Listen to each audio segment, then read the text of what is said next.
Hello. Hello, Glenn. Yep. It's Brian calling from Brazil. Oh, I got a letter from your mom today. Yeah, that's for the back issues of the papers, I guess. Yep. Yeah. That's good. She put a letter saying it has to be mailed to her, so I'm doing that. I've already prepared the package, and it will go out probably tomorrow or Wednesday at the latest. All right, that's good. Yeah, the package is ready. She said there's somebody supposed to be flying to Brazil and will bring it to you. Yeah, I'm actually trying to convince my younger brother to come down for a visit. I think he needs to get out of the snow for a while. Yeah. You got summer down there now. Yeah. We're the exact opposite, I guess. But the amount of rain we're getting is tremendous, actually. Right. It's unseasonal rain, but yeah, I was watching a lot of. Well, since I've been here, actually, I've been watching a lot of chemtrail spraying as well going on here. Have you been getting any mudslides and things like that? Well, it's common in Rio. There was some big floods down south that caused some massive mudslides down south of Rio. No, the south of Brazil, actually. That was last year. They had massive flooding. It took out like 6 little towns and a big city. But yeah, it was all mudslides. And here in Rio, it's common in Rio when it rains a lot, all the favela. Yeah. You see a lot of those structures come down in mudslides when you get really heavy rains here. Right. So there's a lot of that happening right now in Mexico as well, especially in the area of the Yucatan Peninsula. They got so much rain this year, last year they got so much rain that I'm surprised we don't have a new version of the Panama Canal going through that region. Yeah, it was interesting. I spoke to someone it was the southern state of Santa Catarina that got flooded here. And I was speaking to a man who lived there. And he said it's normal to get, big downpours and stuff like that. But he said it was just that extra little push of rain that brought everything down and caused a big reaction. So, but, they have all kinds of underground tunnels that deep sea divers dive into and go for miles underground in the area of the Yucatan. So it wouldn't take much to cause what they blame on bees, colony collapse. Mhm. Yeah, I'm seeing, I don't know, some signs that are kind of telling me it's time to leave the city here. Mhm. Well, you're supposed to have 1,000 years after we're done. And I've been working on the calendar of events recently, and the northern hemisphere, I think I told you before, is to be a ring around the entire planet between the 8th and the 53rd degree latitude north, with the exception of 2 areas, southern Ontario, because it's sitting on top of the Canadian Shield, and the equivalent area on the other side of the planet, which is the Gobi Desert area of Mongolia. So they would be like the visors extending from the cap. Once that happens, once that entire area is at sea level or below, the laws of physics apply, something called isostatic, and it means that the northern cap continent, the new continent in the north, will have to rise an equivalent amount, because you must always keep that balance in the planet. So we don't expect that there would be any snow on that capped continent because it would be gone by the time this entire global warming or call it now the climate change. Yeah. They have to get the two C's in there. The two C's are important to the coding structure. So, CC. CC. Mm. Yes, yes. The Louis of France were the yes men. And Louis, of course, the word is oui in there. And there is no L. You don't use L. They tell you that at Christmas. Yeah. Oh, well.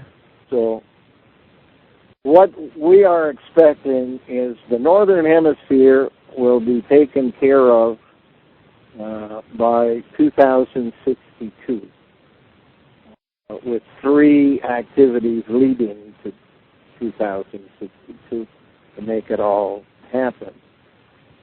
That's the next visit of Halley's Comet. But at that point, the Southern Hemisphere is supposed to have 1,000 years of peace, where you guys, and when they say Southern Hemisphere, they're talking about the southern part of the American continent, the southern part of the African continent, and Australia as the boss kind of in the middle. Mm-hmm. You guys would be basically a beta test site. All the technology that has evolved in the Northern Hemisphere.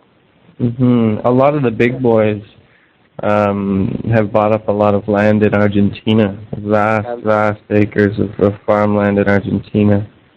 I forget who. I don't know if Ted Turner was one of them. They know. Yeah. The thing they don't know, however, is that in order to get there, when the emergency in the north begins, they've been given instructions. Like in Paris, they've built this new paying autobahn that leads all the way to the Pyrenees from Paris, and they can get there in about 4 hours. In China, they've got this new train that can take people from Beijing all the way up to Tibet in 24 hours. Those are the kinds of escape routes that have been planned for those two places. But in New York, the escape route is supposed to be underground, where in some of the major buildings, like the giant skyscrapers, there are special elevators for the... Yeah, probably the Rockefeller Center, no doubt. Yeah. That would take them to the basement, and there they're supposed to get onto kind of an underground subway that would lead out of Manhattan, go past Albany, and end up going under Lake Ontario at Oswego, and then follow a route under the Rideau Canal that takes them to just outside Ottawa. And there's a couple of stations underground where they can be taken off. One is at Kempville here. Mm-hmm. The old Northern Research Building in Northern Telecoms Research is going to be used as part of this new structure for the new continent. And the other one, what was that guy's name? Always wore a beret and made fiber optic cables.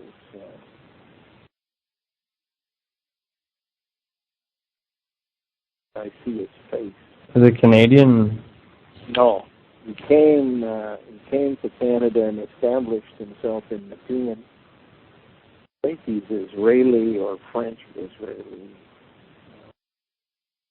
Uniphase, JDS Uniphase. Mhm. That structure next to the Rideau Canal in Nepean is also to be part of this thing. They have expanded the city of Ottawa by taking up and amalgamating all the rural area around it to the point where today it is the capital of the world that has the most rural space within its boundaries. Yeah, that was the super city. Yeah. We're planning for that increase in activity.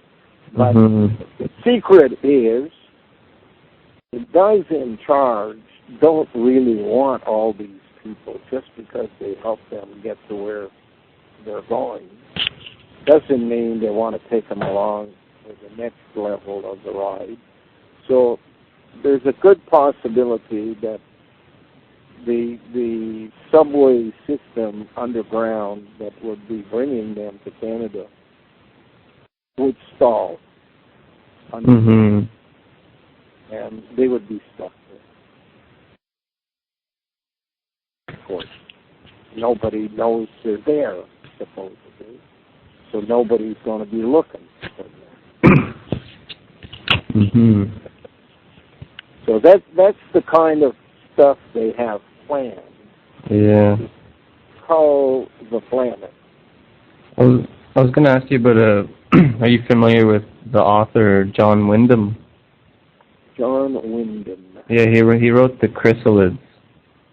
I had to read it in high school, and when you mentioned the black water forming across the North American continent, I thought of the novel because there was some kind of disaster in the novel, and the whole southern part of North America was covered in this black glass cover or whatever from the disaster. And it was interesting because the only settlement was in Labrador, and that's, above the 53rd, or almost right on the 53rd parallel. And there was just old-fashioned people, who found the Bible and lived by it. So I really thought of that novel. The Amish are the only ones to supposedly survive over the period where the southern hemisphere is also gone, and the land above must go through a process of recuperating from all of the activity that destroyed life on the surface, and the Amish have been assigned the task of keeping the land in the northern cap that will be used for agriculture, keep it plowed so that it's not seeded but plowed. It lies fallow. Now, the period of time that must take place, if the northern part happens by 2062, and you guys get 1,000 years after that brings it up to 3,062. The next critical date is 7,500.